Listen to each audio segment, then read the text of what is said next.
नमस्कार दोस्तों, welcome to world affairs. मैं हूं प्रशांत धवन। नाउ हाल ही में 25 मार्च 2021 को पूरे बांग्लादेश ने 1 मिनट का ब्लैकआउट ऑब्जर्व किया और यह किया गया था मार्क करने के लिए बांग्लादेश जेनोसाइड मेमोरियल डे को, क्योंकि 25 मार्च 1971 में, आज से 50 साल पहले, पाकिस्तान की आर्मी ने शुरू किया था ऑपरेशन सर्च लाइट। और इस ऑपरेशन के अंडर कई महीनों तक बांग्लादेश की आबादी पर एक बहुत बड़ा जेनोसाइड कमिट किया गया bye the Pakistani army. Now इस जेनोसाइड में हुआ क्या था, बांग्लादेश पर इसका इंपैक्ट आज भी क्या है, यूएन आज तक इस जेनोसाइड को लेकर कंप्लीटली इग्नोरेंट क्यों है, ये सब डिस्कस करने से पहले थोड़ी सी हिस्ट्री जान लेते हैं कि किस तरीके से ईस्ट पाकिस्तान पर यह जेनोसाइड किया गया उस टाइम। देखो, 1947 में दो देश आज़ाद हुए, भारत और पाकिस्तान। उस वक्त पाकिस्तान, जो आज के समय पाकिस्तान है, इससे काफ़ी बड़ा था। आप इमेजिन करिए, एक टाइम था 1971 से पहले जब वेस्ट पाकिस्तान भी एग्जिस्ट करता था और उसी के साथ साथ एक ईस्ट पाकिस्तान भी था। पाकिस्तान की आबादी ऑलमोस्ट डबल थी। अगर पाकिस्तान का 1971 में विभाजन ना हुआ होता तो आज के समय पाकिस्तान की टोटल आबादी 40 करोड़ से भी ऊपर होती। मगर पाकिस्तान का विभाजन क्यों ना होता, प्रॉब्लम यहाँ पर यह थी कि वेस्ट पाकिस्तान और ईस्ट पाकिस्तान में कभी भी प्रॉपर इक्वालिटी आई नहीं। कभी भी वेस्ट पाकिस्तान के लोगों ने ईस्ट पाकिस्तान के लोगों को एज इक्वल ट्रीट किया नहीं। बहुत सारे इश्यूज थे थ्रू आउट 1950s और 60s जो ईस्ट पाकिस्तान के लोगों ने फेस किए। ये इश्यूज क्या क्या थे? सबसे बड़ा इशू ये था कि वेस्ट पाकिस्तान की जो एडमिनिस्ट्रेशन थी ये चाहती थी कि पूरे देश में उर्दू इम्पोज कर दी जाए। ये जो प्रॉब्लम है ये काफ़ी बड़ी थी।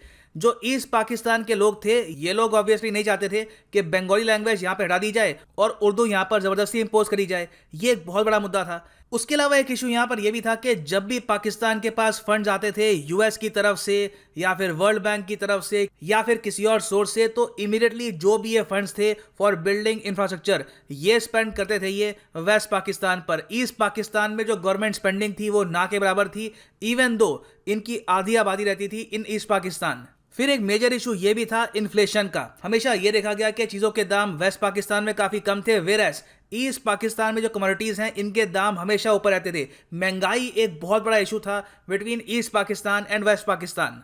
और ऑब्वियस सी बात है, जब एक रीजन को करा जाएगा इतना इग्नोर, इतना उसको अलग रखा जाएगा, तो ऑटोमेटिकली वहाँ पर खड़े होंगे लीडर्स जो डिमांड करेंगे इक्वालिटी, जो डिमांड करेंगे फेयर ट्रीटमेंट, कि हमारे साथ भी सेम ट्रीटमेंट करो, सेम बर्ताव करो जो होता है वेस्ट पाकिस्तान के लोगों के साथ। और इनमें से एक, मैं कहूँगा, सबसे बड़े लीडर थे शेख मुजीबुर रहमान, जिनको टाइटल दिया गया है इन बांग्लादेश बंगबंधु। हाल ही में आपको पता होगा कि 2020 में इनको महात्मा गांधी पीस प्राइज से भी सम्मानित किया गया था। और 1966 में शेख मुजीबुर रहमान और अवामी लीग दोनों ने मिलकर एक बहुत ही बड़ा कैंपेन स्टार्ट किया और ये डिमांड रखी कि इनके जो 6 पॉइंट्स हैं ये पूरे होने चाहिए। 6 पॉइंट्स यहाँ पे कौन से हैं? ये लोग ये चाहते थे कि डिफेंस और फॉरेन अफेयर्स को छोड़कर जो भी इश्यूज हैं रिगार्डिंग ईस्ट पाकिस्तान, ये तय करेंगे ईस्ट पाकिस्तान के पॉलिटिशियन। उसके अलावा इनकी एक डिमांड ये भी थी कि पाकिस्तान में होनी चाहिए थी 2 करेंसीज, एक वेस्ट पाकिस्तान के लिए, एक ईस्ट पाकिस्तान के लिए, क्योंकि दोनों की इकोनॉमीज कंप्लीटली डिफरेंट है। सेम करेंसी से दोनों पार्ट्स को गवर्न करना बहुत मुश्किल है। एक जगह काफी इन्फ्लेशन है, महंगाई है, दूसरी जगह इन्फ्लेशन कम है, so this is not fair. 2 separate मगर फ्रीली कन्वर्टेबल करेंसीज की यहाँ पर डिमांड रखी गई। उसके अलावा इनकी एक डिमांड ये भी थी कि यहाँ पर ईस्ट पाकिस्तान की होनी चाहिए सेपरेट पैरामिलिट्री फोर्सेस और इनके पास होनी चाहिए खुद की मलेशिया। क्योंकि यहाँ पे सुनकर देखिए रीजन क्या था। रीजन यहाँ पर यह था कि 1965 की वॉर में वेस्ट पाकिस्तान ने सारे जो डिफेंसेस थे, सारे जो सोल्जर्स थे, ये रखे अपने पास। यहाँ पर ईस्ट पाकिस्तान को ऑलमोस्ट छोड़ दिया अनडिफेंडेड। अगर इंडिया चाहता तो 1965 में ही बहुत सारा लैंड कैप्चर कर सकता था ऑफ ईस्ट पाकिस्तान, मगर हमने ऐसा किया नहीं। अब ये सब देख के भी जो यहाँ पर ईस्ट पाकिस्तान के लोग थे इनको डर लगा। इन्होंने ये कहा कि तुम लोग तो हमारे डिफेंस पे भी नहीं आने वाले, हमें डिफेंस के लिए भी यहाँ पे बनाने होंगे कुछ ग्रुप्स। तो ये थी 6 पॉइंट मूवमेंट जो वेस्ट पाकिस्तान की गवर्नमेंट ने कर दी इग्नोर। इस पर कोई काम नहीं हुआ। फिर देखो, एक ना इंग्लिश में एक प्रोवर्ब होता है, the straw that broke the camel's back. एक ऊँट था, उस पर बहुत सारा वजन रखा हुआ, फर्नीचर रखा हुआ है, दुनिया भर की चीज़ें रखी हुई हैं, बोरियां रखी हुई है, मगर फिर भी कैसे भी करके वो खड़ा हुआ है। और फिर फाइनली एक आदमी एक घास का तिलका उस ऊँट पे और रख देता है और फिर उस ऊँट की पूरी जो बैकबोन है टूट जाती है और वो ऊँट वहीं पे गिर जाता है। तो यहाँ पे आप कह सकते हैं ऑलरेडी ईस्ट पाकिस्तान पर बहुत प्रेशर था। फिर आया the straw that broke the camel's back, 1970 का भोला साइक्लोन। इस साइक्लोन का नाम भोला है, मगर इसने बहुत डिस्ट्रक्शन करी इन ईस्ट पाकिस्तान। लाखों लोग मारे गए बिकॉज ऑफ दिस साइक्लोन, कई मिलियंस डिस्प्लेस्ड हो गए। और फिर से ये देखा गया कि वेस्ट पाकिस्तान में, इस्लामाबाद में कंप्लीट एपैथी थी। इनको कोई मतलब नहीं था कि इस पाकिस्तान के लोग मर रहे हैं, यहाँ पे लोग सफर कर रहे हैं। और जिस टाइप का एटीट्यूड था वेस्ट पाकिस्तान का टुवर्ड्स ईस्ट पाकिस्तान, ये देखकर आम बंगाली नागरिक भी हो गया काफी हद तक एनरेज। इन्होंने ये कहा कि शेख मुजीबुर रहमान ठीक कह रहे हैं, हम बस चाहते हैं यहाँ पे ऑटोनॉमी, हमको सेल्फ रूल यहाँ पे खुद का और करना होगा। अभी भी कोई बांग्लादेश इंडिपेंडेंस की कॉल आई नहीं थी। इस साइक्लोन के डिजास्टर के बाद भी ईस्ट पाकिस्तान के लोग कुछ हद तक लॉयल थे towards Pakistan, the idea of Pakistan. अभी भी किसी ने सेपरेशन की बात की नहीं थी। मगर फिर एक बहुत ही अजीब सा इवेंट होता है। बांग्लादेश में जो जनरल इलेक्शन हुए थे, जहां पर मैसिव मेजोरिटी मिली अवामी लीग को और बहुत बड़े यहां पर नेता बन के उभरे शेख मुजीबुर रहमान, ये पावर में ना आ पाए, इसके लिए जुल्फिकार अली भुट्टो और पाकिस्तानी आर्मी ने यह कोशिश की कि इनकी जो जीत है इसको लेजिटिमेसी मिल ना पाए। बहुत लंबे समय तक मुजीबुर रहमान को पावर में नहीं आने दिया। और फाइनली जब मुजीबुर रहमान को यह समझ में आ गया कि ये लोग एक्चुअली मुझे पावर में आने नहीं देंगे, ये चाहते ही नहीं हैं कि कभी भी ईस्ट पाकिस्तान के लोगों को इक्वालिटी मिले, तब इन्होंने फाइनली दी यहाँ पर कॉल फॉर इंडिपेंडेंस और लोगों को यह कहा कि मैसिव स्केल पर सिविल डिसओबीडियंस करनी स्टार्ट कर दो। कहीं भी आप अगर देखोगे तो मुजीबुर रहमान ने यह नहीं कहा था कि वायलेंस करो, आर्मी के अगेंस्ट, पुलिस के अगेंस्ट कुछ करो। इनके जो टैक्टिक्स थे काफी हद तक गांधीयन थे और इन्होंने यहाँ पर यही कहा कि पीसफुल तरीके से डिसओबीडियंस फॉलो करो। मगर जैसे ही इन्होंने ये करना स्टार्ट किया, पाकिस्तान के उस वक्त जो प्रेसिडेंट थे याया खान, इन्होंने डिक्लेयर कर दिया मार्शल लॉ, अवामी लीग को बैन कर दिया और पाकिस्तानी आर्मी को कहा कि मुजीबुर रहमान को करो अरेस्ट। और फिर पाकिस्तान की आर्मी ने लॉन्च किया ऑपरेशन सर्च लाइट। 25 मार्च 1971 को लॉन्च हुआ ये ऑपरेशन और उसके बाद करीब 8 से लेकर 9 महीने तक पाकिस्तान की आर्मी ने अपने ही लोगों पर, अपने ही देश के लोगों पर, जिसको एटलीस्ट ये लोग कह रहे थे उस वक्त कि हमारा देश है, हमारे लोग हैं, अपने ही लोगों पर मास स्केल पर जेनोसाइड किया। कई लाखों लोग यहाँ पर मारे गए। और एक्चुअली कई लोग ये सोचते हैं कि पाकिस्तान की आर्मी ने जो अत्याचार किए बांग्लादेश पर, ये कुछ हफ्तों का कोई एपिसोड था। नहीं, ये कई महीनों तक चला था। ये मैं आपको बता दूं, अभी भी इंडियन आर्मी पिक्चर में नहीं आई है। इंडिया पाकिस्तान की जो वॉर थी 1971 की, ये हुई थी दिसंबर 1971 में। अभी जो हम बात कर रहे हैं ऑपरेशन सर्च लाइट की, ये है मार्च 1971 को। तो आप सोच कर देखिए, ये जो 8 महीने थे, 8 मंथ्स ऑफ हेल, ये बांग्लादेश के लोगों ने कैसे बिताए होंगे। पाकिस्तान की गवर्नमेंट खुद एडमिट करती है कि ऑपरेशन सर्च लाइट में 26,000 लोग मारे गए थे। वेराज बांग्लादेश और दुनिया भर की और जर्नलिस्ट ये ओपनली मानते हैं कि करीब 3 मिलियन लोगों को मारा गया था इन operation search light. So 8 months 2 weeks and 3 days Bangladesh के लोगों पर ये जेनोसाइड किया गया। और यहां पर देखो जो ये नंबर है ना, 3 मिलियन बाय द वे होता है 30 लाख। 30 लाख लोगों को मारा गया। और ये तो हम बात कर रहे हैं उन लोगों की जिनकी मृत्यु हुई। कई लोग थे जिनको अधमरा छोड़ दिया गया, उनके हाथ तोड़ दिए गए, पैर तोड़ दिए गए। फिर एक और कड़वा सत्य यहाँ पर यह भी है कि 2 से लेकर 4 लाख बांग्लादेशी महिलाओं का रेप भी यहां पर हुआ। यह बात देखिए प्रॉपरली डॉक्यूमेंटेड है इन हिस्ट्री बुक्स कि पाकिस्तानी आर्मी ने सिस्टमैटिक तरीके से करीब 4 लाख औरतों का बलात्कार किया इन बांग्लादेश। इस पर कई किताबें भी लिखी गई हैं। फॉर एग्जांपल यहाँ पे आप देखेंगे, ये एक बांग्लादेशी बुक है, Birangana 1971 saga of the violated women. Now Birangana अपने आप में मैं आपको ये बता दूं, ये है एक टाइटल जो अवार्ड करती है बांग्लादेश की गवर्नमेंट उन औरतों को जिनका बलात्कार हुआ था बांग्लादेश लिबरेशन वॉर में।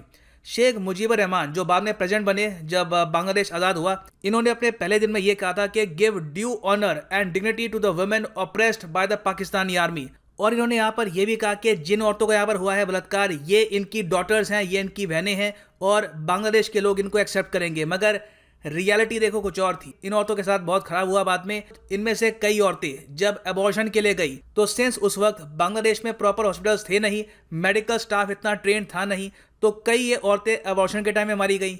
उसके अलावा इनमें से कई औरतों ने सुसाइड भी कर ली। तो यहाँ पे आप समझ सकते हैं कि बांग्लादेश के लोगों ने कितनी बड़ी कीमत चुकाई थी फॉर देयर इंडिपेंडेंस। और बाय द वे इस टॉपिक पर एक बहुत ही फेमस मूवी भी है। मूवी का नाम है द चिल्ड्रन ऑफ वॉर। ये मूवी आप देख सकते हैं। मगर मैं आपको ये बता दूं, हो सकता है कि आपकी रूह कांप जाए। पाकिस्तानी आर्मी ने बारबेरिक तरीके से मैं ये कोई और शब्द यूज़ नहीं करूँगा यहाँ पर, बारबेरिक तरीके से बांग्लादेश के लोगों को सप्रेस करने की कोशिश करी और पूरी कोशिश करी कि कैसे भी करके ये लैंड, ये एरिया बस उनके देश का पार्ट बना रहे। और उसके बाद अगर हम बात करें रिलीजियस वायलेंस की, क्योंकि देखो पाकिस्तानी आर्मी ने भी पूरी कोशिश ये करी कि जो इनका वायलेंस है ये ज़्यादातर हो हिंदू मिनॉरिटीज़ पर। हिंदूज ऑलरेडी बांग्लादेश में बहुत ज़्यादा कम थे, इन्होंने जिस तरीके से वायलेंस करना स्टार्ट किया अगेंस्ट हिंदूज, उसके बाद देखा गया कि हिंदूज की पॉपुलेशन और ज़रा कम हो गई इन बांग्लादेश।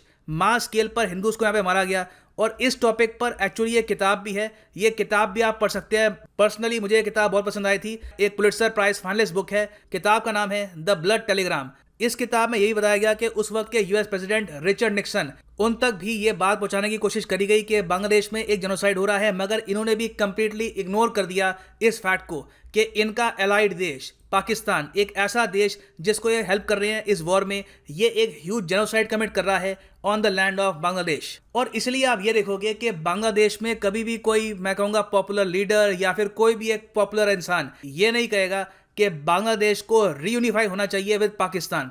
हम लोग इंडिया पाकिस्तान में आजकल हम देखते हैं कि काफ़ी फील गुड वीडियोस बनाई जाती हैं, लोग बात करते हैं कि क्यों ना दोनों कंट्रीज़ एक हो जाएं, सेम क्रिकेट टीम बनेगी, इंडिया के बैट्समैन, पाकिस्तान के बॉलर्स, और काफ़ी अच्छी फीलिंग वाली बातचीत की जाती है। मगर आप नोटिस करेंगे कि सेम बात कभी भी बांग्लादेश के लोग करते नहीं हैं, क्योंकि जिस टाइप के रेप्स हुए इनकी औरतों पर, जिस तरीके से मारा गया था इनके सिविलियंस को, बांग्लादेश के लोग अभी तक वो भूले नहीं हैं। और हो सकता है कि आने वाले 50-60 साल में, हु नोज, एक बार को इंडिया और पाकिस्तान दोनों एक देश बन जाएं, हु नोज, ये भी हो सकता है। मगर मैं आपको ये बता सकता हूं कि बांग्लादेश डेफिनेटली इन लोगों के साथ फिर से एक कंट्री में एग्जिस्ट करना नहीं चाहेगा। और इस सब के बीच में सबसे ज़्यादा अजीब बात यहाँ पर यह है कि यूनाइटेड नेशंस ने आज तक प्रॉपरली रिकॉग्नाइज किया नहीं है कि किस तरीके से बांग्लादेश के लोगों का हुआ था जेनोसाइड। शायद इसका एक रीज़न यहाँ पर यह भी है कि उस वक्त western countries, primarily western Europe और यूएस, ये सपोर्ट कर रहे थे पाकिस्तान को। और ये लोग अब चाहते नहीं हैं कि इस जेनोसाइड में कहीं ना कहीं यूएस, यूके, बाकी जो वेस्टर्न कंट्रीज हैं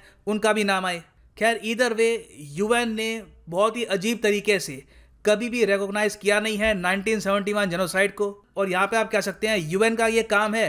देखो, आप ऑलरेडी देख लो, यूएन ह्यूमन राइट्स काउंसिल कितना प्रेशर डालता है श्रीलंका पर तमिल जेनोसाइड को लेकर। देखो, श्रीलंका की आर्मी ने जो श्रीलंकन तमिलियंस के साथ किया गलत था, एब्सोल्युटली रॉन्ग। तमिल जेनोसाइड हुआ था, उसके अगेंस्ट बिल्कुल आवाज़ उठानी चाहिए। मगर UN all together completely ignore कर देता है दो बहुत ही बड़े जेनोसाइड्स को, बांग्लादेशी जेनोसाइड और अर्मेनियन जेनोसाइड। और दोनों केसेस में आप अगर देखो, अर्मेनियन केस में टर्की ने आज तक माफ़ी नहीं मांगी और बांग्लादेश के केस में पाकिस्तान ने आज तक माफ़ी तक नहीं मांगी। अगेन, हम यहाँ पे अभी पाकिस्तान को पनिश करने की बात नहीं कर रहे, ये नहीं बात कर रहे कि जो यहाँ पर जनरल थे उस वक्त उनको सजा दो। हालांकि बहुत सारे जनरल इस वक्त वो मर भी चुके हैं, मगर पाकिस्तान ने आज तक एक्नॉलेज तक नहीं किया, अपोलोजाइज तक नहीं किया कि हाँ, हमने ये अपने लोगों के अगेंस्ट किया था। और फाइनली यहाँ पे मैं ये ऐड करना चाहूँगा कि शायद अब टाइम आ चुका है कि इंडिया इस इशू को रेस करे at the international stage. India को यह बात रेस करनी चाहिए कि यूएन, बाकी इंस्टीट्यूशंस बांग्लादेश जेनोसाइड को रिकॉग्नाइज क्यों नहीं करते। और मेरी उम्मीद तो यही है कि अब मार्च 2021 में जब पीएम मोदी गए हैं बांग्लादेश में फॉर अ स्टेट विजिट, ये यहाँ पर जेनोसाइड की भी यहाँ पर बात करें और एक ग्लोबल कैंपेन शुरू करें फॉर द बांग्लादेश जेनोसाइड। आपके हिसाब से क्या इंडिया को ये करना चाहिए या नहीं करना चाहिए? लिखेगा इसके बारे में कमेंट सेक्शन में। और क्या स्टेप्स हम उठा सकते हैं टू मेक श्योर कि दुनिया रिकॉग्नाइज करे बांग्लादेश जेनोसाइड, ये भी आप शेयर कर सकते हैं in the comment section below. और फाइनली यहाँ पे मैं ये ऐड करना चाहूँगा कि आप अगर किसी एग्जाम के लिए प्रिपेयर कर रहे हैं, whether it is SSC, UPSC, bank, state PCS courses, any examination, आप परचेज कर सकते हैं अनअकैडमी के कोर्सेज। ये जो ओरिजिनल प्राइस हैं ये पे आपको नहीं करने, सिंपली यहाँ पर एक कोड यूज़ करना PG10 और ये होगा आपका price after using the code PG10। Discounted price आपको मिलेगा after using the code PG10। So ये है अंत इस वीडियो का। Thank you for listening and as always God bless you all.